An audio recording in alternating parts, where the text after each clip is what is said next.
Assalamu alaikum. I am Shabnam Sultana, lecturer English, Rachia Bagbe, Islamia DS Alim Madrasa, Adoshu Shodor Kumilla. Welcome to online class. Let's start our class today. I will discuss about according to new syllabus and Alim English second paper question format and marks distribution. এর আগে আমি English first পেপারের syllabus সম্পর্কে তোমাদের সাথে আলোচনা করেছিলাম। আজকে ইংলিশ সেকেন্ড পেপারের question format and marks distribution নিয়ে আমি আজকে আলোচনা করব। দেখো, সর্বপ্রথমেই তোমাকে সিলেবাস সম্পর্কে জানতে হবে। সিলেবাস সম্পর্কে জানার পর তারপর হচ্ছে আমাদের পাঠে যাব, আমরা আমাদের সেকেন্ড পেপারে গ্রামারে যাব। দেখো, এটার মধ্যে আমাদের ইংলিশ সেকেন্ড পেপারে ফুল মার্কস হচ্ছে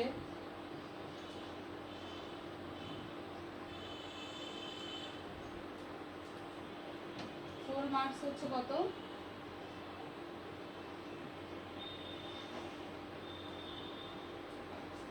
100। ঠিক আছে, ফুল মার্কস কত? 100। এক্সাম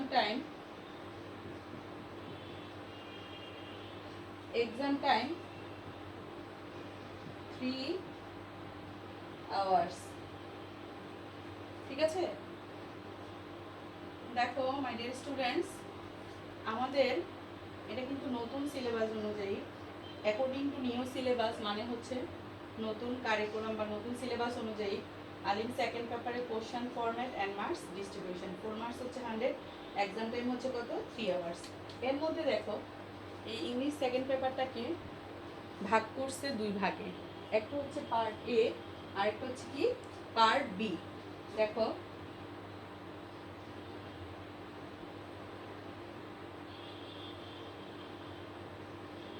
পার্ট এ, ঠিক আছে, পার্ট এ তে থাকে গ্রামার,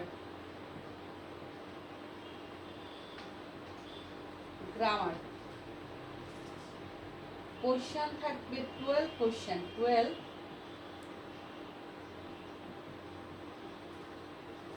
কোশ্চেন, মার্কস হচ্ছে 60 মার্কস। মার্কস কত? 60 মার্কস। দেখো, এই পার্ট এ তে আমাদের গ্রামার থাকবে, এর মধ্যে 12 কোশ্চেন থাকবে, মানে 12টি আইটেম থাকবে, আর মার্কস হবে কত? 60। এরপর দেখো পার্ট বি তে,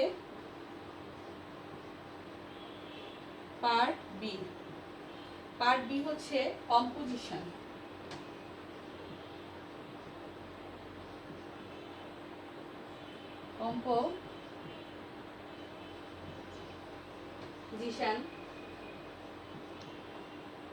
কোশ্চেন থাকবে 4, মার্কস হচ্ছে 40।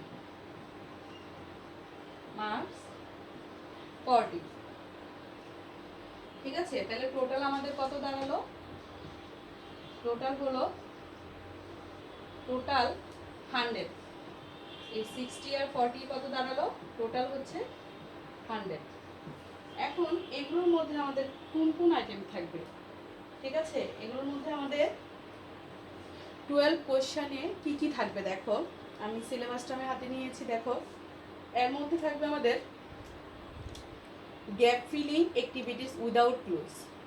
উইথ ক্লু বলতে বোঝায় যে তোমাদের বক্সে দেয়া থাকবে, আর উইদাউট ক্লু মানে হচ্ছে বক্সে দেয়া থাকবে না, তোমরা নিজেরা বসাতে হবে। ফর আর্টিকেল, শুধু আর্টিকেলের জন্য থাকবে কত মার্কস? 5 মার্কস। 10টি ফিলিং দ্য গ্যাপস থাকবে। এই গ্যাপের মধ্যে কি করতে হবে? আর্টিকেল দিয়ে ফিল আপ করতে হবে। তোমরা এর আগে নবম দশম শ্রেণীতে তোমরা আর্টিকেল পড়েছো, এখন আবার বিস্তারিত পড়বে। ঠিক আছে, এখন আসলে যদিও সিলেবাসটি প্রায় একই রকম মনে হয়, আর্টিকেল আগে পড়েছো, কিন্তু এখন একটু ভিন্ন বলতে কি, পড়া তোমাদের একই, কিন্তু একটু এক্সারসাইজ তোমাদের অনেক বেশি করতে হবে। হ্যাঁ, খুঁটিনাটি যা আছে, গ্রামারের কোথায় কী আছে, এই গ্রামার আর্টিকেলের মধ্যে পার্ট হচ্ছে দুইটা, একটা হচ্ছে ডেফিনিট আর্টিকেল আর একটা হচ্ছে ইনডেফিনিট আর্টিকেল।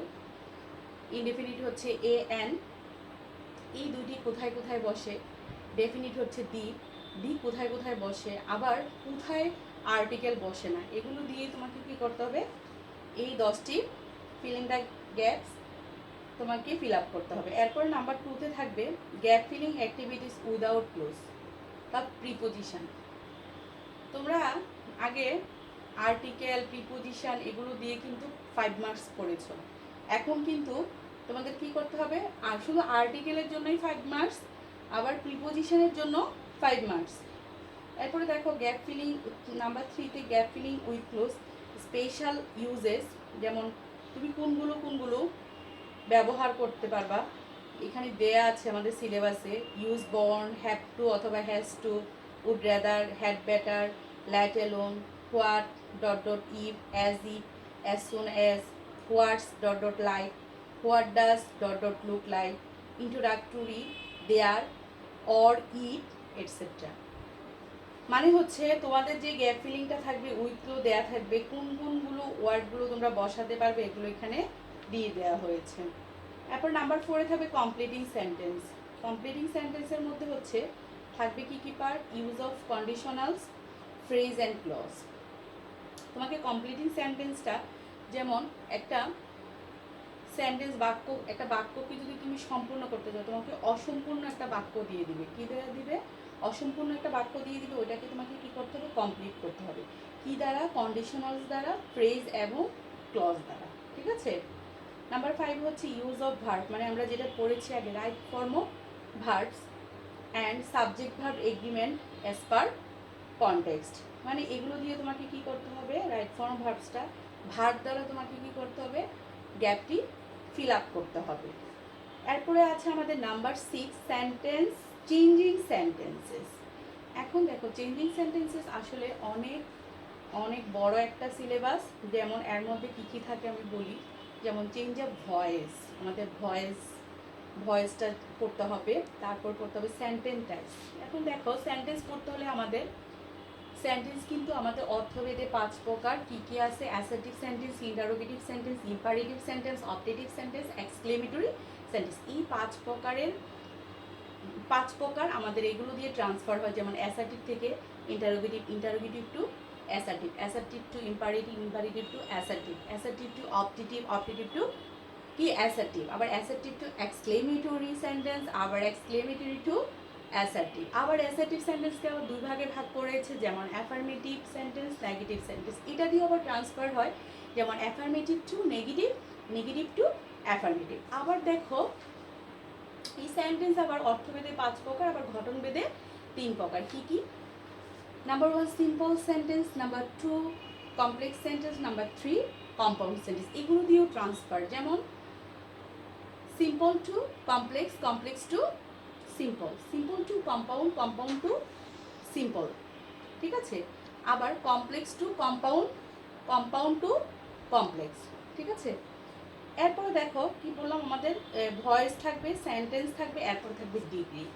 আমরা ডিগ্রিও পড়েছি যে ডিগ্রি কয় প্রকার, 3 প্রকার। ঠিক আছে। কি positive degree, comparative degree, superlative degree. এগুলোকে আবার কি করতে হবে, ট্রান্সফর্ম করতে হবে। যেমন ট্রান্সফরমেশন মানে হচ্ছে ট্রান্সফর্ম, একটা সেন্টেন্স থেকে আরেকটা সেন্টেন্সে নেওয়া। যেমন ভয়েস করলে অ্যাক্টিভ ভয়েস থেকে পেসিভ ভয়েস, পেসিভ ভয়েস থেকে অ্যাক্টিভ ভয়েস। দেখো আমাদের এবার হচ্ছে ডিগ্রি কি আমাদের কি positive degree, comparative degree, superlative degree. তাহলে positive to comparative, comparative to positive, আবার positive to superlative, superlative to positive, আবার comparative to superlative, superlative to comparative. ঠিক আছে। তাহলে এটা গেল আমাদের চেঞ্জিং সেন্টেন্স। এরপর হচ্ছে narration, narrative style, direct two indirect and vice version. তাহলে আমরা তাও পড়েছি আমরা ডাইরেক্ট নেরেশন, ইনডাইরেক্ট নেরেশন। তাহলে এটাকে কি করতে হবে, আমাদের প্যাসেজ আকারে থাকবে। পুরাটা একটা ডাইরেক্ট ফর্মে দেওয়া থাকবে, এটা আমাদেরকে কি করতে হবে, ইনডাইরেক্ট ফর্মে করতে হবে। এরপর দেখো নতুন আরেকটা পাবা তোমরা, প্রোনাউন রেফারেন্স।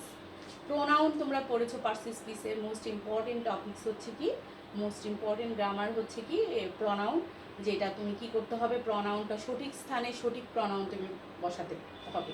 ঠিক আছে। এরপর হচ্ছে ইউজ অফ মডিফায়ার্স, তাও আমাদের পার্সিস পিস মোস্ট ইম্পর্টেন্ট জানতে হবে তোমাকে। সবগুলো যেমন পার্টস অফ স্পিচ যে 8 প্রকার আছে আমাদের কি জানতে হবে, noun, pronoun, adjective, verb, adverb, preposition, conjunction, interjection, ঠিক আছে? এগুলো আমাদের সবগুলি জানতে হবে খুব ভালোভাবে। বিশেষ করে মডিফায়ারের মধ্যে বিশেষ করে হয় ভার্ব, তারপর হচ্ছে অ্যাডভার্ব, অ্যাডজেক্টিভ, এই তিনটার ব্যবহার খুব বেশি।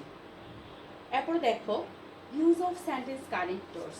সেন্টেন্স কানেক্টরস, কানেক্ট মানে কি সংযোগ, দুইটা সেন্টেন্সকে একত্রিত করা। তাহলে দুইটা সেন্টেন্সকে একত্রিত করতে আমাদের কি বসাতে হয়, and, but, or, either, or, neither, not, etcetera, এগুলো দিয়ে আমাকে কি করতে হবে সেন্টেন্সটা। তোমাদেরকে জাস্ট বোঝাচ্ছি সিলেবাসটা কি কি থাকতে পারে। এরপর ইউজ অফ সিনোনিম অ্যান্টোনিম।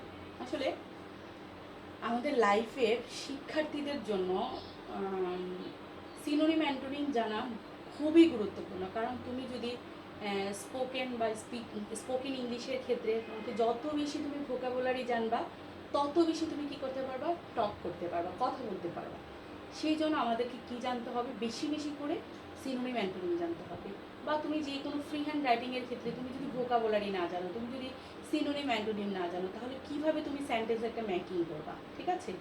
তুমি যদি ওয়ার্ডটা জানো, এটা কোন এটা কোন কোন পার্টস অফ স্পিচ জানো, তাহলে অবশ্যই তুমি অবশ্যই তুমি কী করতে পারবে, খুব দ্রুতভাবে তুমি তোমার ফ্রি হ্যান্ড রাইটিংয়ে তোমার জন্য খুবই কী হবে, সুবিধা হবে, ঠিক আছে? তার জন্য বেশি বেশি করে ধরে নাও, আজকে আমি 5টা সিনোনিম অ্যান্টোনিম পড়বো, আগামীকালকে আমি সপ্তাহে 7 দিন ভাগ করে নাও, প্রতিদিন তুমি যদি 5টি করে পড়ো, 7 দিনে কত হবে, 5 7 35। একদিন তুমি রাখবা রিভিশনের জন্য, যে আমি এই 35টি আমি পড়েছি, আজকে আমি রিভিশন দেবো। এবার দেখবে মাসের শেষে তোমার কতটা হয়, 2 মাস পরে তোমার কতটা হয়, 3 মাস পরে, 1 বছর পর দেখবে তোমার প্রতিদিন যদি তোমার 5টি করে হয়, 1 বছরে প্রায় তোমার কতগুলো আসে, প্রায় তোমার 1200-1300 ওয়ার্ড। তার মধ্যে তো তুমি 500 ওয়ার্ডগুলো তোমার মনে থাকবে। তাহলে তোমার কি, তোমার যে ভোকাবুলারি ভান্ডারটা, তোমার যে ভোকাবুলারি নলেজটা, এটা পাওয়ারটা তোমার অনেক বেশি থাকবে, ঠিক আছে? এরপর দেখো আমাদের সব শেষে নাম্বার 12 হচ্ছে পাঞ্চুয়েশন। পাঞ্চুয়েশন তোমরা বুঝো, পাঞ্চুয়েশন আমাদের এটা বাংলাতে কি পড়েছো তোমরা, যেমন আমরা বলি না প্রশ্নবোধক চিহ্ন, যেমন দাড়ি, কমা, ফুল স্টপ, এগুলো পড়েছি না আমরা, এগুলি হচ্ছে পাঞ্চুয়েশন, ঠিক আছে? এগুলো আমাদের কি করতে হবে, ইংরেজিতে হচ্ছে, বাংলায় হচ্ছে দাড়ি, ইংরেজিতে কি ফুল স্টপ, ঠিক আছে? তারপরে হচ্ছে কি কমা, সেমিকোলন, কোলন, ভেস, এগুলো হচ্ছে কি আমাদের পাঞ্চুয়েশন। কোথায় কোথায় তোমরা পাঞ্চুয়েশনকে এই ক্ষেত্রেও আমাদের অনেক সময় ভুল হয়ে যায়, কোথায় কি বসাবে। এর জন্য কি করতে হবে, আমাদেরকে বেশি বেশি করে এক্সারসাইজ করতে হবে। এক্সারসাইজ ছাড়া আমরা কি করতে পারবো না, এগুলো পাঞ্চুয়েশন আমরা করতে পারবো না। ক্যাপিটালাইজেশন, যেটা ক্যাপিটালাইজেশন অ্যান্ড পাঞ্চুয়েশন, আমাদের আমাদের কি করতে হবে, প্রথম সেন্টেন্সে যেটি আমরা শুরু করবো সেটি আমাদের কি দিতে হবে, ক্যাপিটাল দিয়ে শুরু করতে হবে। এবং আমাদের সবসময় খেয়াল রাখতে হবে এবং কোথায় কমা বসবে, কোথায় ফুল স্টপ করবে। এই হচ্ছে 12টি, এই হচ্ছে আমাদের গ্রামার যেই আইটেম আছে, এই 12টা আমি তোমাদেরকে বলে দিলাম কি কি থাকতে পারে। হ্যাঁ, এর মধ্যে দেখো এর মধ্যে আগে ফার্স্ট ইয়ারদের জন্য আমি টেন্সের দেখো, এই গ্রামারগুলোর মধ্যে সবচেয়ে গুরুত্বপূর্ণ হচ্ছে আমাদের টেন্স। টেন্স ছাড়া আসলে ইংরেজি গ্রামার প্রায় অচলই, ঠিক আছে? টেন্স জানবা, অনেক ভোকাবুলারি শিখতে পারবো, অনেক সেন্টেন্স মেক করতে পারবা। তাহলে তোমার কি করতে হবে, কি করা যায়, তোমার নলেজটাও বাড়বে, ঠিক আছে? জ্ঞান বাড়বে। তো তোমাকে বেশি বেশি করে কি করতে হবে, পড়তে হবে, জানার জন্য আগ্রহ থাকতে হবে, বেশি বেশি করে তুমি বই পড়বে, নিজে নিজে প্র্যাকটিস করবে। কথায় আছে ইংরেজিতে, practice statement makes a perfect. তুমি যত বেশি চর্চা করবে, তত বেশি তুমি কি করতে পারবে, তুমি জ্ঞান আহরণ করতে পারবে, ঠিক আছে? তো এরপর দেখো আমাদের টেন্স, আমরা এর আগে আমি টেন্স সম্পর্কে পড়িয়েছি। তারপরে টেন্সের যে 3 প্রকার, present tense, past tense, future tense, এই 3 প্রকার আমি পড়িয়েছি। এর মধ্যে আমাদের যে প্রেজেন্ট টেন্সের যে ক্লাসিফিকেশন, মানে প্রেজেন্ট টেন্সে কত প্রকার ও কী কী, প্রেজেন্ট টেন্স আমরা পড়িয়েছি 4 প্রকার, present indefinite tense, present continuous tense, present perfect tense, present perfect continuous tense. আজকে আমরা ধারাবাহিকভাবে কি পড়াবো, পাস্ট টেন্স, ঠিক আছে? আজকে আমরা পাস্ট টেন্স সম্পর্কে জানবো। দেখো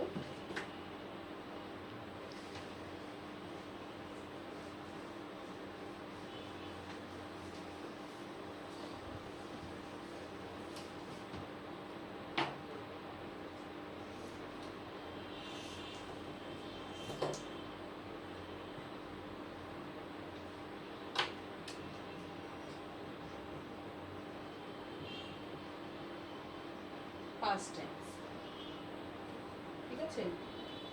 দেখো again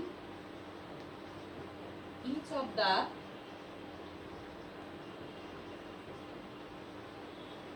tenses has 4 parts. These are mentioned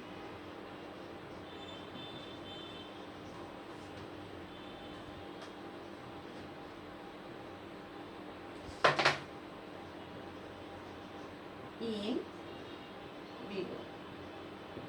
দেখো মানে স্টুডেন্টস কি লিখেছি, পাস্ট টেন্স হচ্ছে কি আমরা পড়িয়েছি আগের ক্লাসে প্রেজেন্ট টেন্স কি, পাস্ট টেন্স কি, ফিউচার টেন্স কি।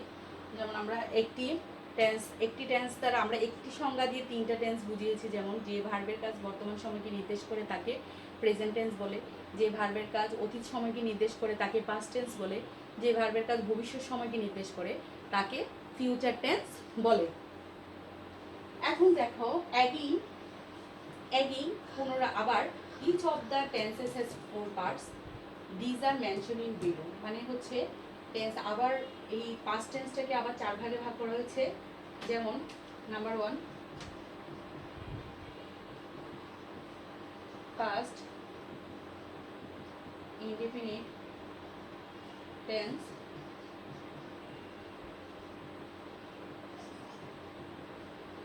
past continuous tense,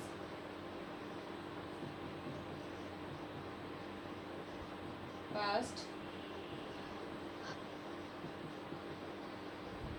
perfect tense,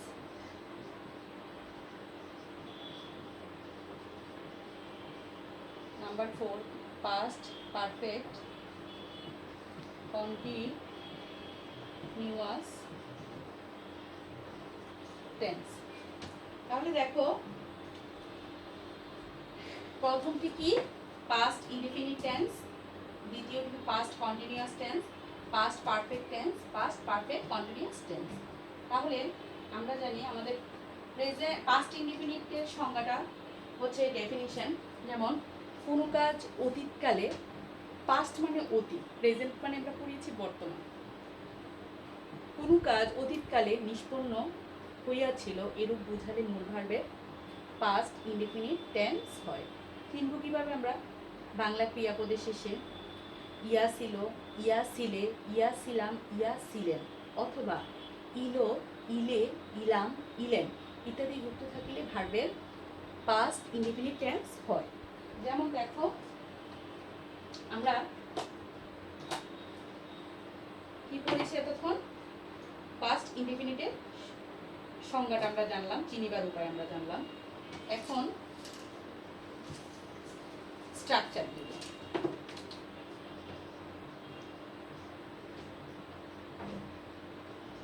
structure মানে কি, গঠন প্রণালী, ঠিক আছে। সাবজেক্ট প্লাস মূল ভার্বের পাস্ট ফর্ম, কোন form, past form plus object plus other words যদি থাকে, ঠিক আছে। তাহলে আমাদের স্ট্রাকচারটি কি হবে, সাবজেক্ট প্লাস মূল ভার্বের past form plus object plus other words যদি থাকে। এখন দিব আমরা এক্সাম্পল।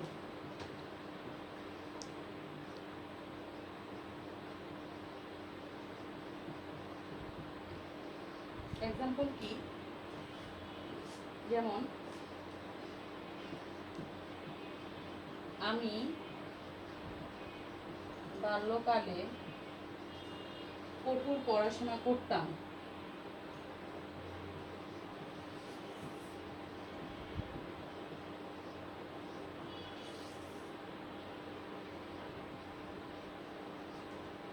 আমি বাল্যকালে, দেখো আমি বাল্যকালে কঠোর পড়াশোনা করতাম, ঠিক আছে।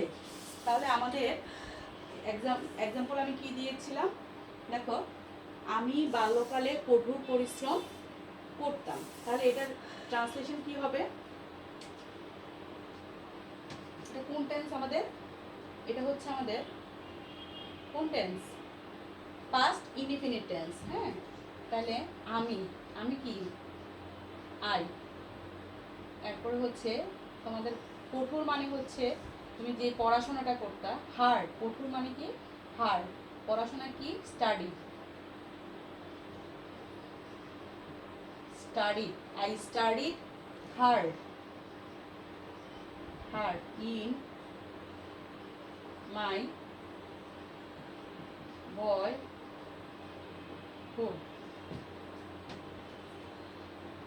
এরপরে দেখো,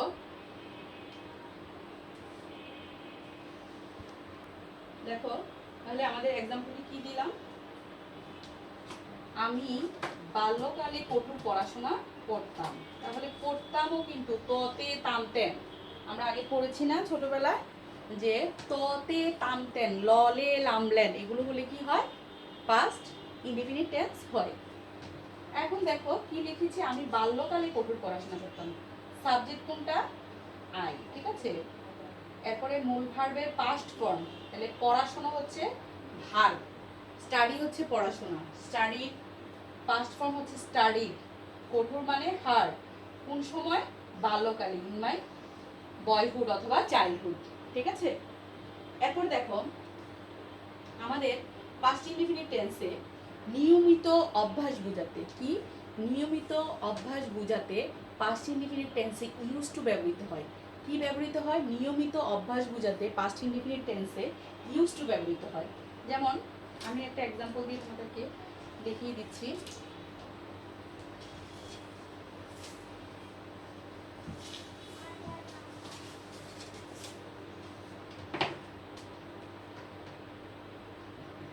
যেমন সে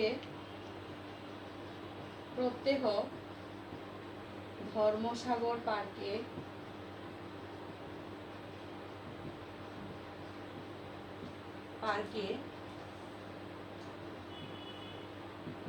বেড়াতে যাইতো। তাহলে কি? সে প্রত্যহ ধর্মসাগর পার্কে বেড়াতে যাইতো। তাহলে এই ক্ষেত্রে দেখো নিয়মিত অভ্যাস, প্রত্যহ বোঝাতে কি হয়েছে? নিয়মিত অভ্যাস বুঝাইছে, প্রতিদিনই যাইতো, ঠিক আছে। এই ক্ষেত্রে কি ব্যবহৃত হবে? ইউজ টু ব্যবহৃত হবে। ভার্ব আমাদের কি আসবে এখানে? ভার্বের এখানে ইউজ টু পাস্ট ইনডিফিনিট টেন্সে ব্যবহৃত হবে। ভার্বের পূর্বে আমাদের যে মূল ভার্ব, মূল ভার্বের পূর্বে আমাদের কি বলবে? ইউজ টু বলবে। হি ইউজ টু, বেড়ানো মানে কি? ভিজিট। হি ইউজ টু, নিয়মিত অভ্যাস বোঝাতে কি বসে? পাস্ট ইনডিফিনিট টেন্সে ইউজ টু বসে। ভিজিট ধর্ম সাগর পার্ক। কখন যেত? প্রত্যহ মানে এভরিডে, এভরিডে, ঠিক আছে। দেখো তাহলে কি? সে প্রত্যহ ধর্মসাগর পার্কে বেড়াতে যেত। তাহলে হি ইউজ টু, আমাদের ভার্বের পূর্বে কি বসেছে? ইউজ টু বসেছে। Use to Dharmasagar park, Dharmasagar park everyday. He use to visit, বেড়ানো মানে ভিজিট, ধর্ম সাগর পার্ক, প্রত্যহ মানে কি? এভরিডে। আবার দেখো অতীতকালে কোনো কাজ মাঝে মাঝে সংগঠিত হইত। অতীতকালে কোনো কাজ, এখন এটা হচ্ছে নিয়মিত আর ওটা হচ্ছে মাঝে মাঝে সংগঠিত হতো। ওই রকম বুঝালে, ওই রকম মাঝে মাঝে সংগঠিত হইতো, এরূপ বুঝাতে আবার কি বসে? উড সামটাইমস বসে। কি বসে? উড সামটাইমস বসে, মাঝে মাঝে উড সামটাইমস বসে। এখন একটা হচ্ছে নিয়মিত অভ্যাস বোঝাইতে ইউজ টু বসে, আর একটা হচ্ছে কি? অতীতকালে কোনো কাজ মাঝে মাঝে সংগঠিত হয়, এরূপ বোঝাতে কি বসে? উড সামটাইমস বসে। আর এটা কখন বসে? সাবজেক্টের পরে। এটা কখন বসে? এটাও বসছে সাবজেক্টের পরে, এটাও বসবে কখন? সাবজেক্টের পরে। যেমন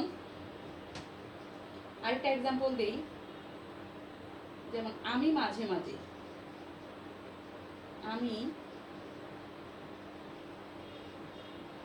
আমি মাঝে মাঝে ধর্মসাগর পার্কে যাইতাম। ওইটা হচ্ছে প্রত্যহ, আর এটা হচ্ছে মাঝে মাঝে ধর্মসাগর পার্কে যাইতাম,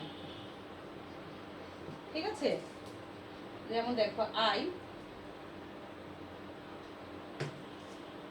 উড সাবজেক্টের পর পরে কথা ছিল কি এটা would sometimes, I would sometimes go to Dharmasagar park, নাকি কি হবে এটা? গো টু ধর্ম সাগর পার্ক। এখন দেখো নিয়মিত অভ্যাস বোঝাতে ইউজ টু বসেছে, কিন্তু আমাদের নিয়ম অনুযায়ী কিন্তু এটা পাস্ট ইনডিফিনিট টেন্স, এখানে কিন্তু ভিজিটেড হওয়ার কথা ছিল, তাই না? কেন বসেনি? কারণ ইউজড হচ্ছে এটা পাস্ট ফর্ম, এই কারণে আমাদের এখানে কি বসে নাই? পাস্ট ফর্ম বসে নাই, কারণ দুইটা ভার্ব একসাথে পাশাপাশি দুইটা পাস্ট ফর্ম একসাথে বসে না। এখানে আবার দেখো উড, উইলের পাস্ট ফর্ম উড, উড বসেছে এই কারণে আমাদের ওয়েনটা বসে কি বসেছে? গো বসেছে। বুঝতে পেরেছো? তাহলে I would sometimes go to Dharmasagar park. তাই পাস্ট ইনডিফিনিট টেন্স এতটুকুই তোমরা পড়বে। এটার কি পড়বে? সংজ্ঞা জানবে, তারপরে চিনিবার উপায় জানবে, এরপর হচ্ছে কি স্ট্রাকচার জানবে, তারপরে এক্সাম্পলগুলো পড়বে। কারণ এটার জন্য আমাদের রাইট ফর্ম ভার্বস টেন্স জানলে আমরা রাইট ফর্ম ভার্বস করতে সুবিধা হবে, ভয়েস নেরেশন, তারপর হচ্ছে কমপ্লিটিং সেন্টেন্স, টোটালি আমাদের আসলে গ্রামার সহজ হয়ে যায় টেন্সটা যদি জানা থাকে। তাহলে আমরা আগে পড়েছি, কিন্তু এখন আমাদের একটু কী দরকার, যেহেতু করোনাকালীন সময়ে আমাদের ক্লাস ধারাবাহিকভাবে ক্লাস হচ্ছে না, মাঝে মাঝে আমাদের অনলাইন ক্লাসগুলো সবসময়ই চলছে। তো এখন তোমরা কি করবে, যদিও ক্লাস আর অনলাইন ক্লাসের মধ্যে অনেক পার্থক্য, কিন্তু কি করবে, কিছু করার নেই, কারণ এটার মধ্যে কিন্তু আমাদের কোনো হাত নেই, এটা আল্লাহ প্রদত্ত। এখন আমাদের কি করতে হবে? আমাদের পড়াশোনার গতিকে চালিয়ে যেতে হবে। পড়াশোনার গতিকে সচল রাখার জন্য নিজে কি করতে হবে? বাসাটাকে মনে করতে হবে যে না, এটাই আমাদের শিক্ষা প্রতিষ্ঠান, এখানে আমাদের কি করতে হবে? ভালোভাবে করতে হবে, ঠিক আছে?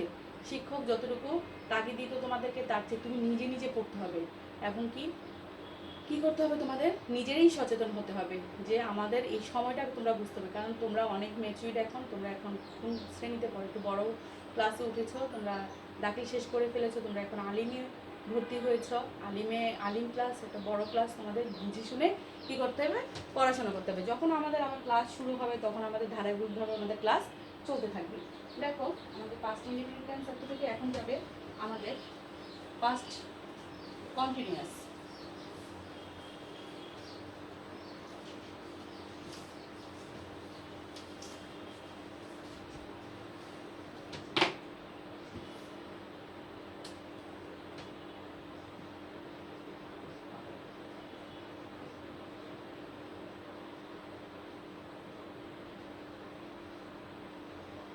পাস্ট কন্টিনিউয়াস টেন্স দেখো,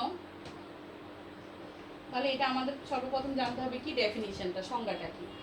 তাহলে অতীতকালে কোনো কাজ চলিতেছিল, ঘটিতেছিল, হইতেছিল, এরূপ বোঝালে মূল ভার্বের পাস্ট কন্টিনিউয়াস টেন্স হয়। চিনব কিভাবে? বাংলা ক্রিয়াপদে শেষে ইতে ছিল, ইতে ছিলাম, ইতে ছিলে, ইতে ছিলেন, এরূপ বোঝালে মূল ভার্বের পাস্ট কন্টিনিউয়াস টেন্স হয়। স্ট্রাকচারটি কি দাঁড়াবে? দেখো আমাদের স্ট্রাকচারটি দাঁড়াবে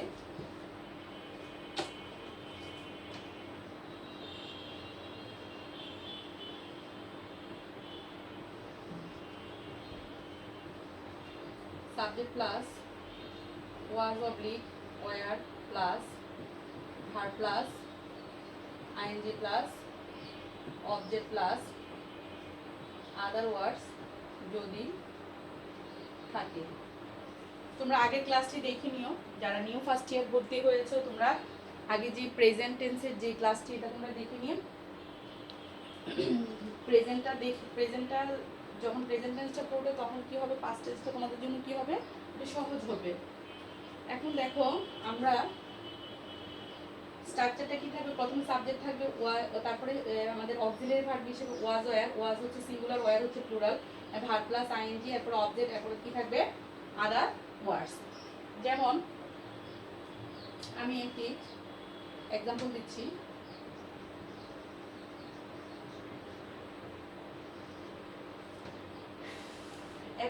এক্সাম্পল হচ্ছে ছাত্রছাত্রীরা, নাম্বার 1,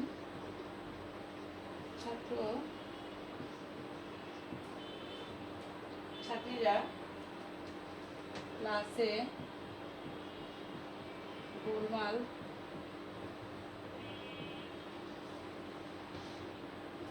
পড়িতেছিল। তাহলে ইয়ে হবে সাথে সাথে কি স্টুডেন্টস, স্টুডেন্টসের সাথে কি বলবো ওয়ার, স্টুডেন্টস কি প্লুরাল, ছাত্রছাত্রীরা, ওয়ার গোলমাল ইংরেজি কি making a noise, making a noise, ছাত্রছাত্রীরা সাবজেক্ট, তারপর হচ্ছে আমাদের অক্সিলারি ভার্ব কি ওয়ার, তারপর কি হবে ভার্বের সাথে আইএনজি হচ্ছে গোলমাল করা ইংরেজি কি মেক এ নয়েজ, এখানে যেহেতু আমাদের কন্টিনিউয়াস এই কারণে হয়েছে কি মেকিং এ নয়েজ। কোথায় করতেছে? ইন দ্য ক্লাসরুম, শ্রেণীকক্ষে। ক্লাসেও দিতে পারো অথবা এখানে কি দিতে পারো শ্রেণীকক্ষ দিতে পারো, একই কথা। নয়েজ ইন দ্য ক্লাস, শ্রেণীকক্ষে বললে হবে ক্লাসরুম, আর যদি শুধু আমরা এখানে যদি ক্লাসে লিখি তাহলে কি হবে ইন দ্য ক্লাস। ঠিক আছে, বুঝতে পেরেছো?